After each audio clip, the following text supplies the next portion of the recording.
Hey, Kevin here, Top Wonder Financial Advisor, two-time author, one-time bestseller, and we are here to talk about the stock market. Today, we're going to discuss taxes. It will be a very high-level overview. I am telling you in advance. Why will it be a high-level overview?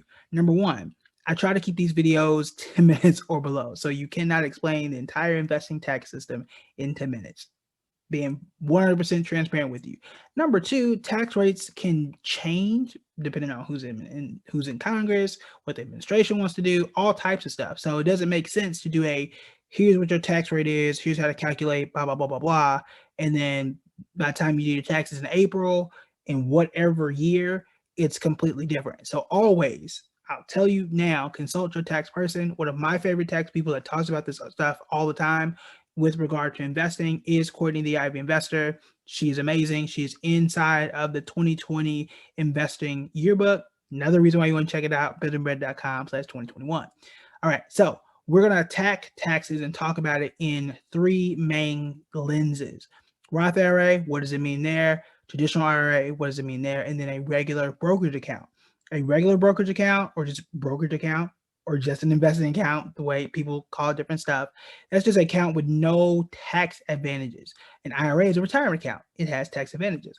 A 529 is a college savings account. It has tax advantages. A brokerage account does not. The advantage of a brokerage account, though, is I put as much money as I want in it, and I can take it out whenever I choose. But again, no tax advantages there. So where do you normally get these accounts? You literally can almost get them like anywhere. Normally, a Robinhood is by default a brokerage. Public, Cash App, you can get one. You can throw a rock and get you a brokered account with no tax advantages all the time. Now, just because I say it doesn't have any tax advantage doesn't mean it's not important. Okay, I always prioritize my retirement accounts. But if you balling like that, you maxed out your 401k, you maxed out your IRA, you got to do something with that extra money. But also, if you want to enjoy your money now and you want to do some trading, you just want to grow some money on the side, you just want to enjoy the money now, put some stuff in, let it grow, use it to buy a house. That's what this is for. That's what this is for. So it's okay to have one. Just because you have to pay taxes on it doesn't make it a terrible thing. You just want to know how to move it and what it means. So I'm going to explain that right now without delaying any further and giving all the disclaimers and stuff. All right, so we'll be quick. All right, so here we go. Roth IRA. We did the video before. You've already paid taxes here. Already, y'all know the deal. Already paid. You're good. Go back, watch the IRA video if you need to. I explained all the rules and how it works. You've already paid taxes, so you're not really, in most cases, you really shouldn't be concerned about like, oh my God, I'm gonna get a tax bill in the year. Probably not if you follow the rules. Rules being, once you are 59 and a half, at least you've had the account for at least 5 years, you can pull out what you want without paying taxes, unless the tax laws change. But you're good there. I would not be concerned there. Traditional IRA, a bit different. So taxes at withdrawal, and you are usually age 59 and a half or older. That's when you're allowed to take it out without penalty, but you will pay taxes at that point. The good thing about a traditional IRA and the tax situation is you actually control how much you pay, because you can take out the whole thing. Let's say I want to pull out $10,000 or $100,000 out of my traditional IRA. That's going to be a tax bill. That's fine, because you would have paid taxes if it were just a regular salary, but that's a huge tax bill. But if you don't want to take that right now, you don't have to do it. You can say, look, I'm going to pull out just $10,000 now and pay taxes whenever it's time to pay taxes. Usually, depending on where you go, or if you have an advisor, they usually like check off a box so they hold the taxes for you. For example, I'm just making up this tax rate, so don't take it and run with it. You want to pull out 10,000, and then we just end up cutting you a check or giving you a check for 8,000 because of the taxes. So that's a lot of times your broker or your financial advisor will take care of it for you, or you can talk to your accountant, and your accountant will tell you exactly how much you need to withhold for taxes. So just throwing it out there, that's generally how it works when you start to withdraw, which is also why I tell people not to withdraw early, because a lot of people don't realize that. They say, oh, look, I'm trying to buy a house, or I really want to do something. I'm gonna pull from my IRA, I'm gonna pull from something else, and they think they need 10,000, but they don't realize you should probably pull out like 13, 12, 14. So after the taxes and the penalties, then you get 10,000. A lot of people think they're getting in the check is short and they get upset because they didn't realize about the taxes at withdrawal. So just know that when you put the money in, you're not paying taxes. Whenever you pull it out, you are paying taxes. Consult your tax person to see exactly what that amount will be at that time. And tax rates change depending on where you are. So that's why I'm not going to sit here and write down the rates. All right. The last one, and the most important one when it comes to taxes, is your brokerage account. There are no tax advantages, but you will pay taxes in two places: at sale or with dividends. That doesn't really spell dividends, but you get the point.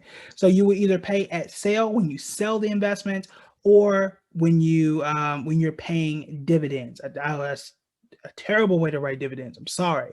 I'm gonna scroll up so I don't have to look at it anymore. All right. So I'm just gonna give you a very high level view of what this looks like and how things can kind of act. So for example, let's say I own Coca-Cola, right? And I buy at $10. So boom, I bought it at $10. It's inside a brokerage account. Again, Robinhood, Public, Acorns, almost anywhere you can get a brokerage account like this. All right, so you buy it at $10. It goes up within the year, and it is now 50. And I sell it. And let me click the right marker. Uh-oh. There we go. And there we go. So I sell it. Now, if I don't sell it, I just hold on to it, I'm not paying tax. I haven't realized the gain. We call it unrealized gains until you sell it. So you're good. And same thing for losses. If you lose money on an investment, you actually haven't lost. It's unrealized loss until you actually sell it, and then that's a real loss. It's real then. That money gone and then coming back. All right. So we let's just say it's 50. So what could I be taxed on? Well, that is the difference here of $40 that is taxable. Now that does not mean your taxes are $40. It's just $40 that could be taxable. So they could say, based on where you are, it's a 15% tax rate. It's a 0% tax rate. It is a 20% tax rate. It all depends on what your tax rate is, where you are, your situation, blah blah blah blah blah. But this is taxable. It is not a $40 tax. It is $40 that is taxable. That is a very, very big distinction. But that happens when you sell. Now, what happens if you lose? Or on the opposite end, let's say that I'm gonna flip this and say I bought at 50, right? I put 15, but let's say we bought at 50 in this case, and let's say it's Coca-Cola. Doesn't really matter what stock it is. And now we lost money on it. And let's actually, I'm gonna make it a different stock, and you'll see why in a second. Trying to think. Let's do American Airlines. Right, so we bought it at 50, and now this is at $10. So now I've lost money, and now this is at $10. So now this is a loss, right? So I have lost $40. Now, if this is inside the same account, in most cases, these offset each other.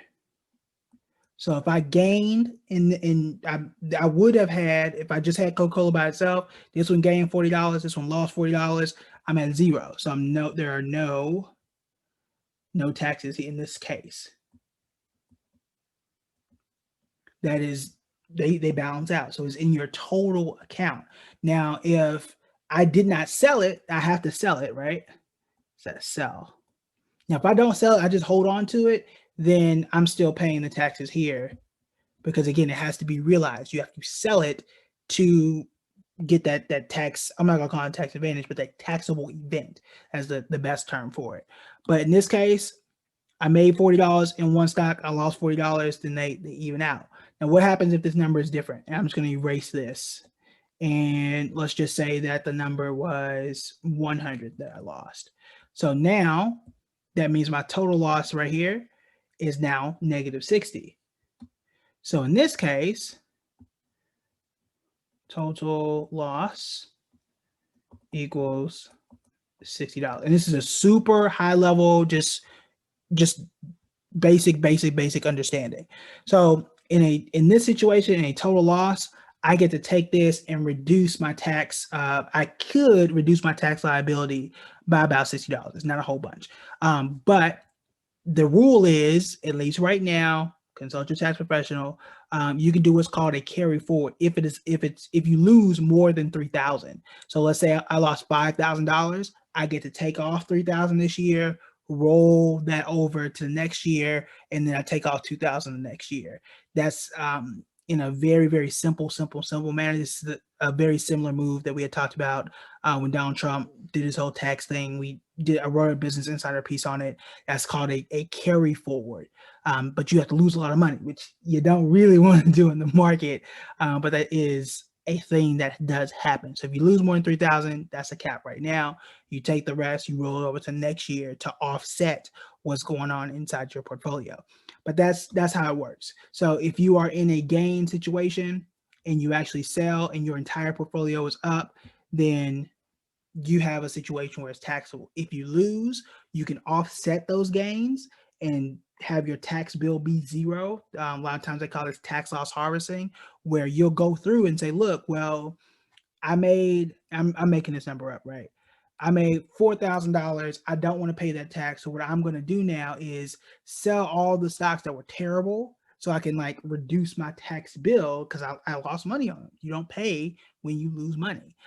So you can reduce that to a degree and end up paying very little, if anything at all, depending on the rest of your tax situation. Another thing for dividends, I'm not going to draw one out for this, but you could, in a brokerage account, there are situations where you could pay taxes on dividends. It's usually above $10. It's almost the exact same thing when you put money in savings account. If you have enough money in savings account and the rate is high enough, you actually get like what's called a 1099. Once that's a 1099 div, I'm not going to get too specific into the forms, but you get 1099 and you, in some cases, you'll pay a tiny fraction of taxes on that too. So that's actually pretty regular.